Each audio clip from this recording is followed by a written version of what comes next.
Welcome to Dr. Fred Markets. This is not financial advice. While most people scroll past the noise, a few take the time to understand what's really going on. Finance, crypto, artificial intelligence, this is where it all connects. You made the right choice being here. Let's dive in.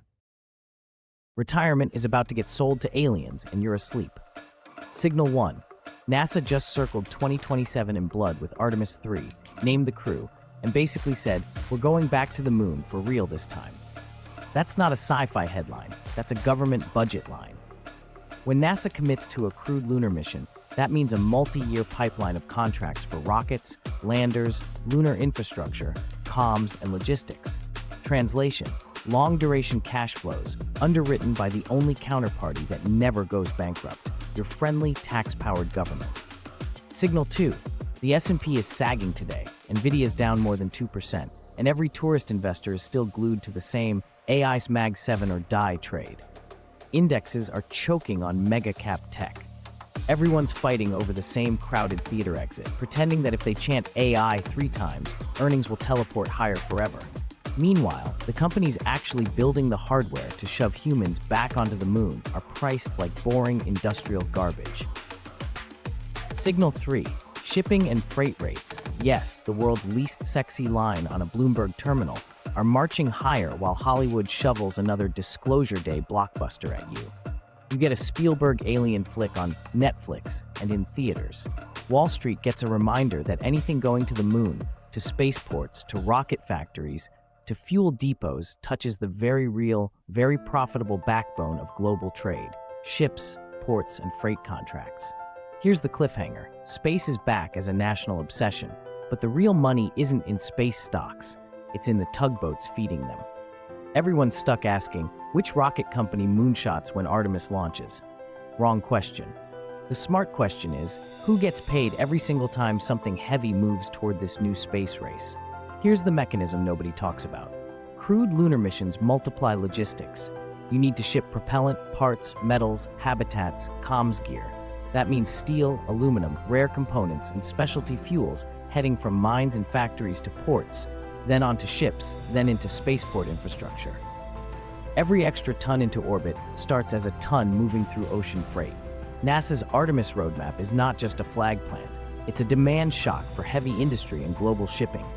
Long-range missions pull forward orders for big, ugly things: engines, tanks, fuel, life support systems. That's breakbulk, containers, and specialized carriers. Charter rates don't care about your AI narrative. They care about tons, miles, and time charter durations. Look at the pattern. Space budgets trend up. CapEx for launch providers and infrastructure explodes. CapEx explodes, orders for heavy machinery, metals, and components spike. Does what you just heard shift something for you? That feeling, that need to know more, is exactly the right reaction. Most people never get there. You just did. Let's keep going. Orders spike, shipping lanes get busier, freight indices tighten, and pricing power shifts back to the carriers. You don't even need a direct space stock to tap this. You ride the arteries that space fever inflames. Hollywood proves the timing. When Spielberg drops an alien Disclosure Day movie, you're not just getting popcorn. You're getting free marketing for the entire "space is cool again" meme. Retail attention follows stories, not balance sheets. First, they watch Aliens on Netflix. Then they see Artemis 3 clips. Then they buy whatever ticker CNBC puts next to a rocket animation. By the time the crowd starts asking, is space the next AI? The shipping side of the trade will already have repriced. Here's the thing you didn't know when you clicked this. Big space programs historically map to multi-year upcycles in heavy transport and logistics, not just in space toys.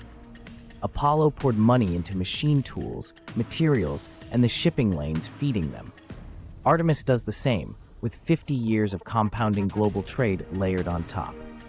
So what do you do with this, without LARPing as a rocket scientist? First, map the chain from moon hype to port cranes.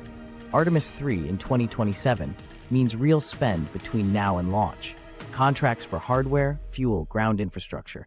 Every one of those projects orders tonnage that must move by sea. Check freight indices, port throughput stats, and order books for new ships or retrofits.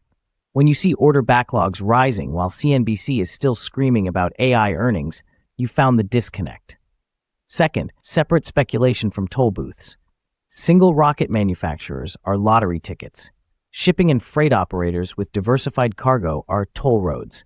They earn every time a container moves, whether it holds lunar gear, iPhones, or Rivian parts for that new cheaper EV. They don't need Artemis to succeed perfectly. They just need stuff to move. Third, use this as an X-ray on your portfolio. If every dollar you own is shackled to the same 8 megacaps, you're not investing. You're cosplaying as an S&P ETF with anxiety. Introduce real-world cash flow. Companies whose revenue is tied to tonnage, distance, and charter rates, not just ad impressions and GPUs. Here's your 3-point summary, because attention spans are dead. 1. Artemis 3 and the new moon race are logistics stories disguised as space porn. 2. The quiet winners are shipping and freight operators that touch every ton of hardware feeding this boom. 3. While everyone worships AI charts, you position in the cash flow plumbing that gets paid for every launch, win, or lose. This is not financial advice. This is the part of the story Wall Street buries under shiny rocket animations. You decide whether you want the movie trailer or the invoice. If you want more trades hiding in boring corners of the market like this, hit subscribe, hit like, and tomorrow I'll show you the next place everyone's too distracted to look. This is not financial advice. If you enjoyed this video, please subscribe to the channel and check the links in the first comment below. That's it for today on Dr. Fred Markets. I hope this gave you clarity and a new perspective. Remember, this is not financial advice. Always do your own research. If you found this useful, subscribe. It's free and it helps the channel grow. Find me on the blog at drfredmarkets.com and join the newsletter via the link in bio. I'm Dr. Fred Markets. See you in the next one.